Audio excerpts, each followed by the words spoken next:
Halo, kembali lagi bersama saya Don Masda Silva, dokter muda dari Fakultas Kedokteran Universitas Udayana. Dalam rangka menjalankan kepanitraan klinik media di Departemen Anestesiologi dan Ilmu Terapi Intensif FK Unut RSUP Sangladen Pasar, maka pada kesempatan kali ini saya akan membawakan sebuah materi mengenai celecoxib dalam penanganan nyeri akut. Mau tahu lebih jelasnya? Yuk kita simak lebih lanjut. Mulai dari overview-nya, kita akan membahas beberapa hal. Yang pertama mengenai mekanisme nyeri, lalu NSAID itu apa, COX-2 inhibitor itu apa, dan yang terakhir Celebrex atau celecoxib. Kita mulai dari yang pertama. Di sini kita perlu mengetahui secara singkat bagaimana mekanisme terjadinya nyeri. Jadi apabila ketika kita mengalami trauma, maka rangsangan nyeri atau trauma tersebut akan diubah menjadi impuls listrik oleh reseptor nociceptif dan mengalami proses transduksi. Ketika rangsang nyeri tadi diubah menjadi impuls listrik. Kemudian impuls tersebut diarahkan ke medula spinalis dan akan menjalankan proses transmisi. Impuls tersebut masuk ke dorsal root ganglion, lalu dia akan berlanjut mengalami modulasi dan akan naik ke otak melalui tractus spinothalamicus. Di situ dia akan mengalami decussatio kontralateral, sehingga apabila rangsangannya dapat dari kiri, maka dia akan naik ke arah kanan. Nah, impuls tersebut akan naik sampai ke talamus dan akhirnya ke pusat sensoris kita dan akan menjalankan proses yang keempat, yakni persepsi. Ketika impuls tadi dapat dipersepsikan sebagai nyeri. Kira-kira seperti itu penjelasan singkatnya. Nah, di sini kita perlu mengetahui juga bagaimana penanganan nyeri akut berdasarkan World Federation of Societies of Anesthesiologists atau WFSA. Di sini dikatakan pada nyeri akut kita gunakan obat yang paling kuat terlebih dahulu. Obat anti nyeri yang paling kuat di sini ada strong opioid dengan intravena atau suntik. Kemudian ketika nyerinya sudah mulai berkurang, dapat kita konversi ke opioid oral. Dan apabila sudah semakin tidak nyeri, maka kita bisa ganti ke aspirin dan NSAID. Kenapa seperti ini? Karena pada nyeri post operasi umumnya terjadi nyeri yang berat. Nah, seiring dengan berjalannya waktu, nyeri ini akan berkurang. Maka kita menggunakan terapi dari yang paling kuat dulu, baru perlahan-lahan kita turunkan. Nah, sedangkan menurut WHO di sini ada 3 ladder tadinya, namun ada perkembangan menjadi 4 ladder, sama seperti yang tadi saya jelaskan. Yang pertama di sini bedanya kita menggunakan yang ladder pertamanya kita menggunakan NSAID dan aspirin. Lalu apabila nyerinya masih belum bisa ditangani, kita naik ke step kedua, yang menggunakan opioid mild to moderate pain ditambah dengan kombinasi NSAID.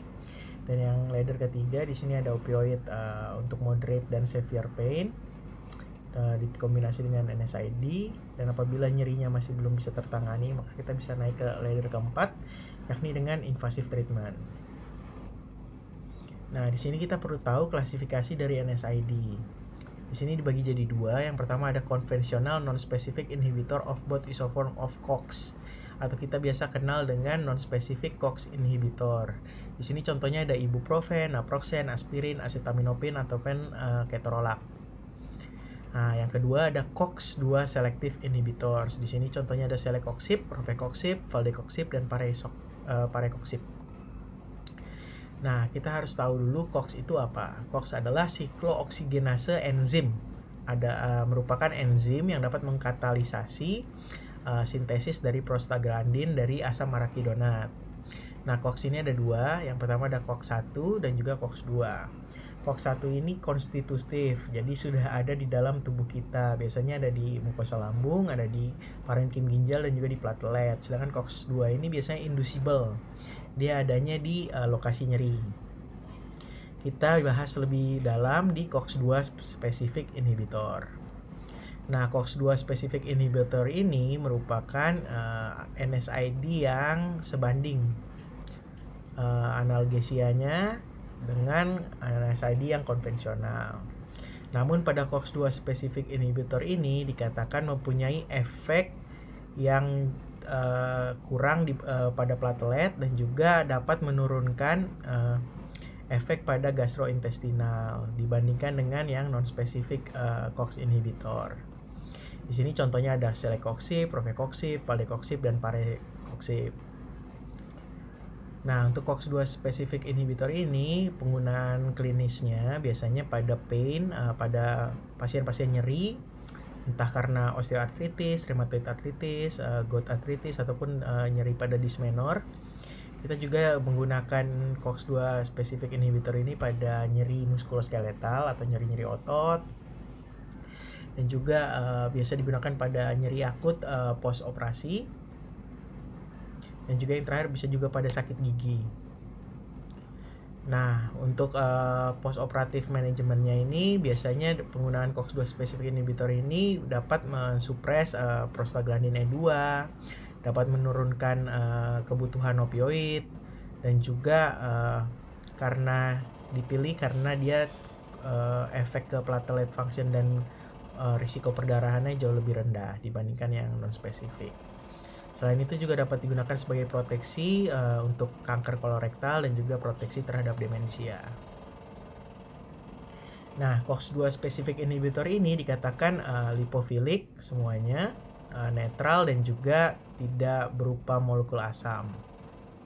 Dan juga dia limited soluble di aqueous media. Nah, indikasi digunakannya COX-2 specific inhibitor ini untuk pasien-pasien yang mengalami inflamasi dan juga nyeri, entah karena osteoartritis, rheumatoid arthritis, gout arthritis, dysmenor, atau akut postoperative pain, dan juga mungkin karena sakit gigi. Nah, di sini yang akan kita bahas lebih dalam yakni mengenai celecoxib atau merek dagangnya kita biasa kenal dengan Celebrex. Ada juga sih merek dagang yang lain, cuman yang paling sering biasanya Celebrex. Nah, mulai dari deskripsi dari Celebrex. Celebrex ini atau celecoxib ini ada empirical formulanya. Ini rumus kimianya nih C17H14 F3N3O2S. Memiliki berat molekulnya sekitar 381,38. Nah, untuk sediaannya ada yang 50 mg, 100 mg, 200 dan juga 400 mg. Nah, untuk kandungannya di sini ada, bisa kalian baca juga, ada cross-carmelose sodium, ada edible inks, ada gelatin, laktos monohidrat, magnesium stearat, povidon, dan juga sodium laurit sulfat. Nah, untuk mekanisme aksinya, Celebrex adalah non-steroidal antiinflamasi yang dapat mengakibatkan efek antiinflamasi, analgesi, dan juga antipiretik. Nah, mekanisme kerjanya dipercaya bahwa dia menginhibisi sintesis dari prostaglandin dengan cara menginhibisi khusus untuk COX-2-nya, yakni siklooksigenase 2. Nah, karena dikatakan spesifik, maka Celebrex ini tidak menginhibisi siklooksigenase 1-nya, sehingga tidak dapat menyebabkan gangguan dari agregasi platelet ataupun gangguan pada GI tract kita. Nah, namun dikatakan Celebrex ini dapat menginduce dari retensi cairan. Untuk interaksi obatnya dikatakan bahwa Celebrex ini atau celecoxib ini dapat berinteraksi secara signifikan dengan obat-obatan yang menginhibisi sitokrom dari P450-2C9. Selain itu juga kita perlu hati-hati untuk memberikan Celebrex ini pada pasien-pasien dengan gangguan mood. Karena dikatakan bahwa Celebrex mempunyai potensi untuk berinteraksi dengan fluconazole ataupun lithium yang merupakan mood stabilizer. Nah, selain itu dikatakan juga Celebrex mempunyai potensi untuk berinteraksi dengan furosemide ataupun ACE inhibitor. Nah, kapan sih kita harus menggunakan Celebrex ini? Indikasinya adalah yang pertama untuk pasien-pasien dengan osteoartritis, yang kedua untuk pasien dengan rheumatoid arthritis dewasa, yang ketiga untuk juvenile rheumatoid arthritis pada pasien-pasien berumur 2 tahun atau lebih. Lalu yang keempat pada pasien ankylosing spondylitis, yang kelima juga dapat diberikan pada pasien dengan nyeri akut. Lalu yang keenam dapat digunakan sebagai treatment dari primary dysmenor, dan yang terakhir untuk dapat menurunkan adenomatous colorectal polyps di FAP, familial adenomatous polyposis. Nah, kontraindikasinya adalah Celebrex tidak boleh diberikan apabila kita ketahui ada pasien yang hipersensitivitas terhadap celecoxib.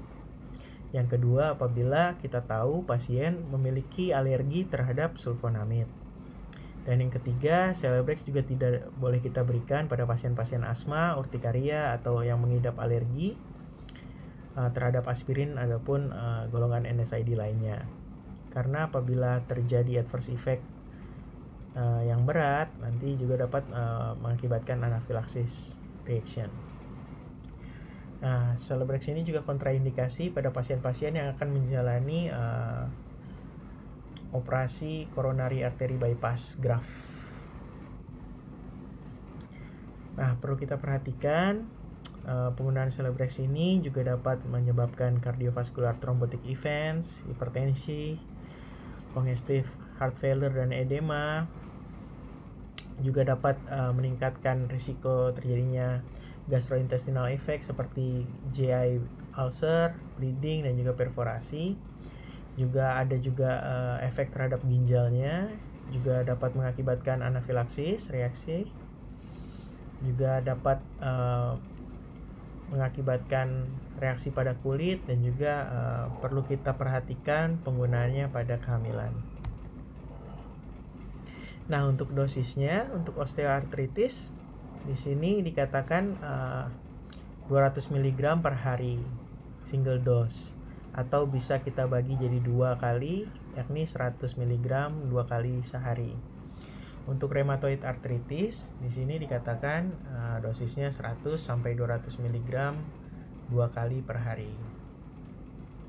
Untuk juvenile rheumatoid arthritis pada pediatric patient atau pasien-pasien anak-anak di mana usianya 2 tahun lebih, di sini kita bagi jadi 2. Dosis yang pertama untuk anak dengan berat lebih dari 10 kilo tapi kurang dari 25 kilo, kita berikan 50 mg kapsul 2 kali sehari.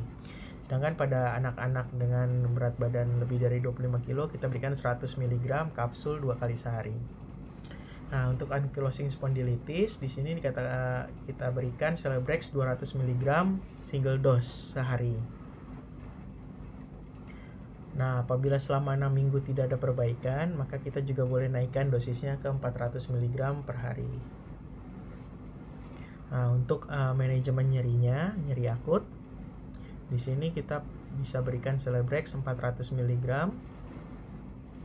Lalu juga bisa kita tambahkan 200 mg apabila nyerinya belum tertahankan, belum dapat tertangani dengan dosis awal. Nah, namun pada hari-hari selanjutnya dosis yang direkomendasikan adalah 200 mg 2 kali sehari. Untuk FAP, pada pasien FAP ini familial adenomatous polyposis biasanya diberikan 400 mg 2 kali sehari. Nah, untuk adverse effect ada beberapa sistem yang mungkin terjadi efek-efek samping yang tidak kita inginkan. Pada gastrointestinal dapat terjadi konstipasi, diverkulitis, disfagi, eruktasi, esofagitis, gastritis, dan juga masih banyak lagi. Pada kardiovaskular bisa terjadi angina pectoris atau nyeri dada. Bisa juga terjadi gangguan pada coronary artery, juga bisa dapat menyebabkan myocard infarct. Nah, untuk secara umum dapat menyebabkan reaksi alergi, bisa juga nyeri dada, bisa edema, bisa juga menyebabkan kelelahan, demam, atau juga influenza-like symptom seperti pilek. Nah, selain itu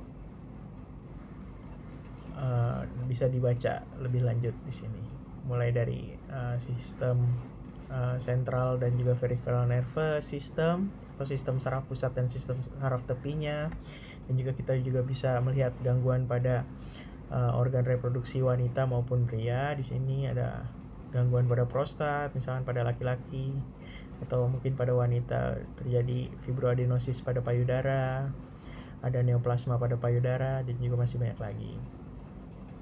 Nah, di sini juga dapat menyebabkan gangguan pada pendengaran dan juga sistem keseimbangan. Di sini dapat menyebabkan tuli atau abnormality pada pendengaran, ada tinnitus atau bunyi. Nah, di sini pada heart rate dan ritme dari jantung dapat mengakibatkan palpitasi ataupun takikardi, naiknya heart rate. Nah, dapat dibaca di sini untuk beberapa sistem lainnya.